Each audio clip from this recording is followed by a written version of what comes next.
नमस्कार दोस्तों, दिन भर की सबसे बड़ी खबरों के इस खास बुलेटिन में आपका स्वागत है। आज इस बुलेटिन में बात होगी राहुल गांधी के भाजपा पर करारे हमले की, सरकार के बड़े नियमों की, वैश्विक स्तर पर हो रहे बड़े युद्धों की तैयारियों की, बंगाल की सियासत में मचे बवाल की और भी बहुत सारे महत्वपूर्ण अपडेट्स जानेंगे आज की इस वीडियो में। अमेरिका, इजराइल और ईरान के युद्ध को चलते हुए आज 19 से 20 दिन हो चुके हैं और रिपोर्ट्स के अनुसार इजरायली हमलों से अब तक कई बड़े नेताओं की मौत हुई।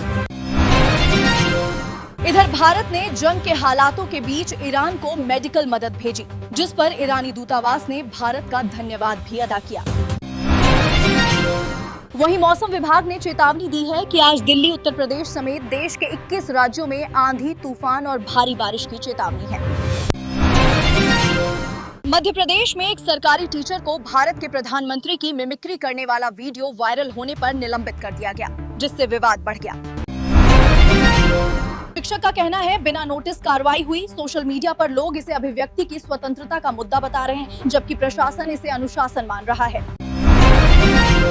पश्चिम एशिया तनाव के कारण रुकी कमर्शियल एलपीजी आपूर्ति फिर शुरू हुई, जिससे दिल्ली, पंजाब समेत कई राज्यों में होटल और संस्थानों को राहत मिली। सरकार ने कहा, एलपीजी पर्याप्त है, 2 से 4 दिन में स्थिति सामान्य होगी। अफवाह फैलाने वालों पर कार्रवाई की चेतावनी भी जारी की गई।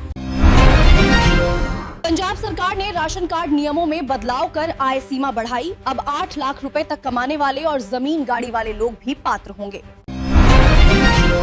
सरकार के इस फैसले से ज्यादा लोगों को सस्ता राशन मिलेगा, जबकि पहले की सख्त शर्तें हटाकर चुनाव से पहले बड़ी राहत दी गई। त्रिपुरा सरकार द्वारा महंगाई भत्ते में बढ़ोतरी से कर्मचारियों को राहत मिली, लेकिन 8वें वेतन आयोग और फिटमेंट फैक्टर को लेकर अभी भी अनिश्चितता बनी हुई।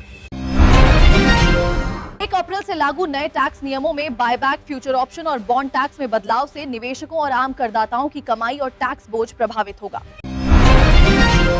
अमेरिका के राष्ट्रपति द्वारा क्यूबा पर नियंत्रण लेने के बयान से वैश्विक राजनीति में तनाव बढ़ा और संभावित हस्तक्षेप को लेकर अंतर्राष्ट्रीय स्तर पर चिंता गहराई। क्यूबा में बिजली संकट, ईंधन कमी और अमेरिकी प्रतिबंधों के कारण हालात बिगड़े, जिससे जनता परेशान हुई और सरकार पर दबाव बढ़ता जा रहा है। बिहार में मुख्यमंत्री पद को लेकर बढ़ते सस्पेंस और बीजेपी जेडीयू के बीच खींचतान ने राजनीतिक माहौल को अस्थिर बना दिया है। निर्णय का इंतजार जारी है। नीतीश की समृद्धि यात्रा और इस्तीफे पर चुप्पी से संकेत मिल रहे हैं कि वह जल्द बड़ा फैसला लेकर बिहार की राजनीति की दिशा बदल सकते हैं। उत्तर प्रदेश सरकार ने 1 अप्रैल से अंडों पर एक्सपायरी डेट लिखना अनिवार्य कर उपभोक्ता सुरक्षा बढ़ाने और खराब अंडे बेचने पर रोक लगाने का फैसला लिया। इस नए नियम से ग्राहक अंडों की ताजगी पहचान सकेंगे और दुकानदारों की मनमानी पर नियंत्रण होगा, जिससे स्वास्थ्य सुरक्षा और बाजार में पारदर्शिता बढ़ेगी। पश्चिम एशिया में युद्ध जैसे हालात के बीच भारत ने बड़े स्तर पर रेस्क्यू मिशन चलाकर हजारों भारतीयों को सुरक्षित निकालने के लिए विशेष उड़ानों की व्यवस्था की। सरकार और एयरलाइंस के समन्वय से जोखिम भरे हालात में भी लगातार उड़ानें संचालित कर यह संदेश दिया गया कि हर भारतीय की सुरक्षा सर्वोच्च प्राथमिकता है। दिल्ली के पालम इलाके में 4 मंजिला इमारत में लगी भीषण आग से 6 लोगों की मौत और कई घायल हुए। रेस्क्यू अभियान जारी है। फायर सेफ्टी इंतजामों की कमी और संकरी गलियों के कारण हादसा गंभीर हुआ, जिससे राजधानी में सुरक्षा मानकों पर फिर से बड़े सवाल खड़े हुए। ईरान इजराइल तनाव के बीच हॉर्मुज मार्ग बंद होने से वैश्विक तेल सप्लाई पर खतरा बढ़ा और ऊर्जा सुरक्षा को लेकर दुनिया में चिंता गहराई। 204 रिटायर्ड अधिकारियों और सैन्य कर्मियों ने राहुल के खिलाफ पत्र लिखकर संसद में उनके व्यवहार पर सवाल उठाए और माफी मांगने की मांग की। पत्र में कहा गया कि संसद परिसर में इस तरह का आचरण नियमों के खिलाफ है और इससे लोकतांत्रिक मर्यादा प्रभावित होती है।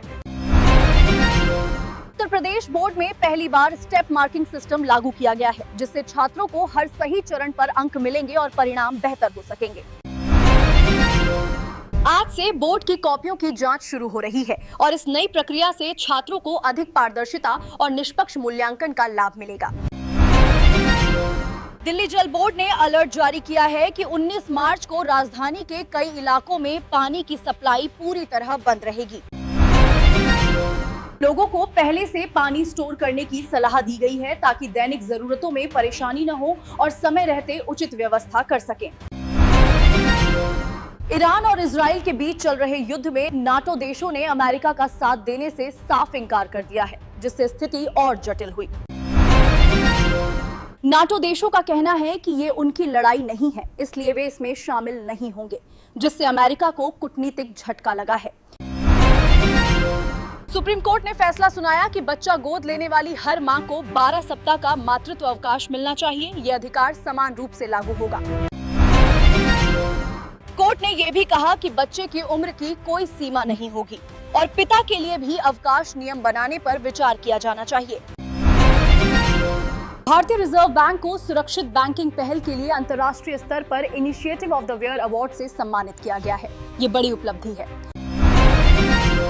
लंदन की संस्था ने यह पुरस्कार दिया, जिससे भारत की बैंकिंग प्रणाली की मजबूती और नवाचार को वैश्विक स्तर पर पहचान मिली है। पंजाब सरकार ने सोलर पैनल उपयोक्ताओं के लिए नया टैरिफ निर्धारित किया है, जो 1 अप्रैल से लागू होगा। इससे ऊर्जा क्षेत्र में बदलाव आएगा। नए टैरिफ से सोलर ऊर्जा को बढ़ावा मिलेगा और उपभोक्ताओं को स्पष्ट दरों के अनुसार भुगतान करना होगा, जिससे पारदर्शिता बढ़ेगी। इंडिया पोस्ट ने नई प्रीमियम सेवाएं शुरू की हैं, जिनमें 24 घंटे के भीतर पार्सल डिलीवरी की गारंटी दी गई है और देरी पर रिफंड मिलेगा। अब पार्सल डिलीवरी के लिए ओटीपी आधारित सिस्टम लागू होगा, जिससे सुरक्षा बढ़ेगी और ग्राहकों को बेहतर और तेज सेवा का अनुभव मिलेगा। मध्य प्रदेश हाईकोर्ट ने केंद्र सरकार से पूछा कि केंद्रीय विद्यालयों में ईडब्ल्यूएस कोटा है तो नवोदय स्कूलों में क्यों नहीं लागू किया गया है। इस मुद्दे पर लाखों छात्रों के अवसर प्रभावित हो रहे हैं और कोर्ट ने सरकार से स्पष्ट जवाब मांगा है, जिससे समान शिक्षा अधिकार सुनिश्चित हो सके। हिमाचल प्रदेश में नेताओं की सैलरी में 20% तक कटौती की गई है और कई सुविधाएं भी समाप्त कर दी गई हैं। ये बड़ा फैसला है। सरकार ने वीआईपी संस्कृति खत्म करने के लिए ये कदम उठाया है, जिससे सरकारी खर्च कम होगा और आम जनता को सकारात्मक संदेश मिलेगा।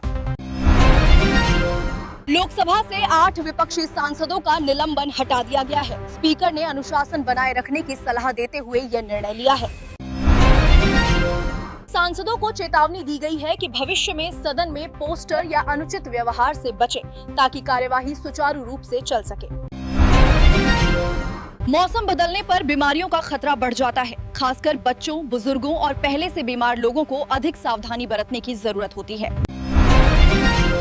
डॉक्टरों ने संतुलित आहार, साफ सफाई और पर्याप्त पानी पीने की सलाह दी है, ताकि शरीर स्वस्थ रहे और संक्रमण से बचाव हो सके। तो ये थी आज की तमाम बड़ी खबरें। उम्मीद है आपको ये जानकारी पसंद आई होगी। ऐसी ही और फटाफट खबरों के लिए वीडियो को लाइक करके चैनल को सब्सक्राइब जरूर कर लें और कमेंट में जरूर बताएं कि आप ये वीडियो कहां से देख रहे हैं।